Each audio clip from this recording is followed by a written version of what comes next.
पिछले क्लास में हमने जाना था प्रकाश के परावर्तन के नियम के बारे में और प्रकाश को जितने प्रकार के होते हैं। आज हम लोग जानेंगे प्रतिबिंब के बारे में। प्रतिबिंब होता क्या है?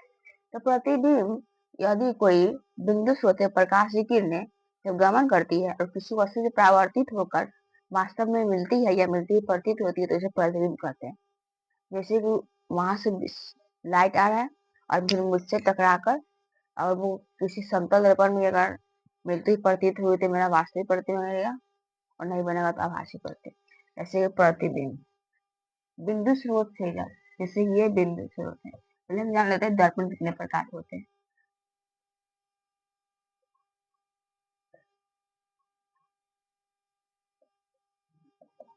दर्पण 3 प्रकार के होते हैं।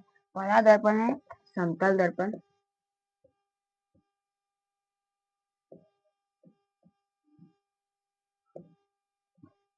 समतल दर्पण ऐसा होता है एकदम सीधा और इसका बाहरी सतह रंजित होता है, यानी पेंट किया जाता है सिल्वर कॉपर से और यहाँ से प्रकाश परावर्तित है। दूसरा होता है अवतल दर्पण।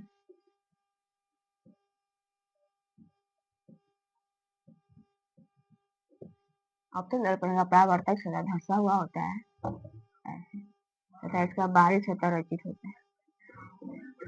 और दूसरा होता है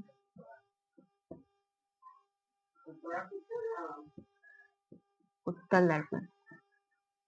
इसका परावर्तक सतह उठा हुआ होता है और इसका आंतरिक सतह रंजित रहता है।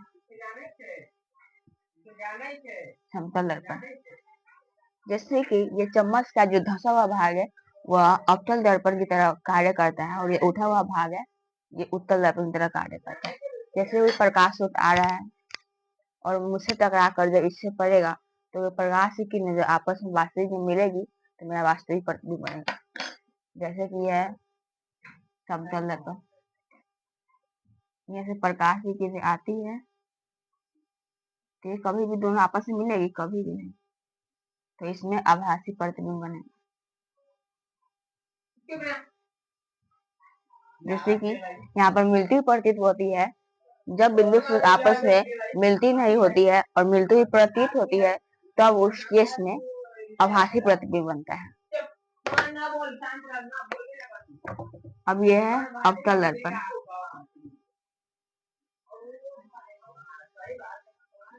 फोकस दूरी है और ये कर अब आप लोग कहिएगा फोकस दूरी क्या होता है? जब प्रकाश की किरणें मुख्य अक्ष से समानांतर जाती है और फिर टकरा कर यह मुख्य अक्ष से जिस बिंदु पर गुजरती है, जिस बिंदु पर मिलती है उसे फोकस कहते हैं। फोकस की दुगनी दूरी पर हुआ करता है केंद्र कहते हैं, इसको हम 2f भी लिख सकते हैं। अवतल दर्पण में कैसा प्रतिबिंब बनता है? जैसे कि यहाँ पर कोई वस्तु है, बिंदु स्रोत प्रकाश से एक प्रकाश से यहाँ से गुजारेंगे फिर एक यहाँ से प्रकाश केंद्र से, तो यहाँ पर मिलती प्रतीत होती है तो इसका वास्तविक प्रतिबिंब बनता है। जब दो प्रकाश आपस में मिलती है तो उसका वास्तविक प्रतिबिंब बनता है। तो अवतल दर्पण में वास्तविक प्रतिबिंब भी बनता है और आभासी प्रतिबिंब भी। और कब कहाँ पर रखने पर इसका वास्तविक आभासी प्रतिबिंब बनता है वो हम बाद में जानेंगे अगली क्लास में। और यह है उत्तल दर्पण। इसी के तो उत्तल दर्पण की तरह है। अब हाँ आप लोग याद रखिएगा वास्तविक प्रतिबिंब हमेशा उल्टा होता है और आभासी प्रतिबिंब सीधा। जैसे समतल दर्पण में हमारा आभासी प्रतिबिंब बनता है तो उसमें हमेशा सीधा प्रतिबिंब बनता है। उत्तल दर्पण है ये ऐसे मुड़ जाएगा फिर ये ऐसे कर भी मुड़ जाएगा तो ये आपस में कभी मिलेगा कभी भी नहीं, इसमें आभासी प्रतिबिंब बनता है क्योंकि ये मिलती हुई प्रतीत होती है तो इसमें आभासी प्रतिबिंब बनता है।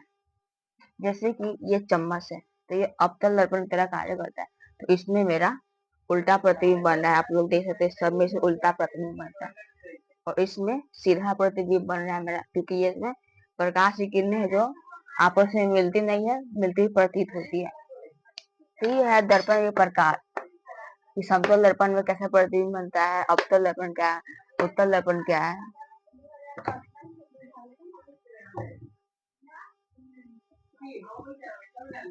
यहाँ पर होता है प्रकाश केंद्र, यहाँ पर फोकस दूरी हम जाने कैसे जब एक बिंदु से काटती प्रतीत होती है तो फोकस दूरी करते हैं और इसकी दुगनी दूरी पर वक्रता केंद्र होता है।